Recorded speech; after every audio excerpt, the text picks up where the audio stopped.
बाबा मुरली में वह ड्रामा वह क्यों बोलते हैं, वह संसार वह नहीं बोलते, जबकि संसार को ही तो एक तरह से नाटक कहते हैं। तो बाबा यहाँ ये हमें अंतर स्पष्ट करना चाह रहे हैं कि मन के अंदर और बाहर निरंतर कांस्टेंट नाटक चल रहा है। अंदर संकल्पों, फीलिंग्स, इमोशंस के थ्रू और बाहर हमें वही एक्शन में होता हुआ दिख रहा है। तो जो आत्मा अंदर के ड्रामा को साक्षी होकर देख लेती है, वो नाटक में अटकती नहीं। उसके लिए वो एंजॉय बन जाता है, मौजों का जीवन बन जाता है।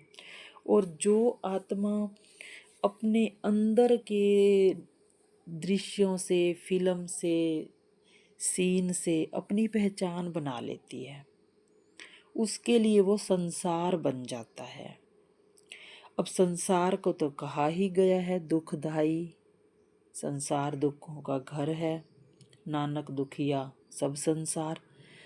तो बाबा ये कहना चाह रहा है कि नाटक और संसार में सिर्फ दृष्टिकोण का ही तो फर्क है कि अगर उसको साक्षी होकर, ऑडियंस बनकर बाबा के साथ कंबाइंड होकर देखा तो वो एंजॉय बन जाएगा, एक फिल्म बन जाएगा। और अगर उसको पहचान बनाई तो वो संसार बन जाएगा। और फिर बाबा ये कह रहा है कि जो अंदर के नाटक को साक्षी होकर देखते हैं, उनके अंदर के दृश्य मर्ज हो जाते हैं और बाहर वो एक्शन में आते ही नहीं, यानी कि ड्रामा बाहर का भी समाप्त होने लगता है। और जो अंदर के नाटक के दृश्यों से घबराए हुए, डरे हुए, टेंशन में, परेशानी में होते हैं, उनका बाहर का नाटक बहुत बड़ा लगता है, क्योंकि वो बाहर के नाटक में भी फंसे रहते हैं। उसी लिए ही बाहर के नाटक की जरूरत होती है।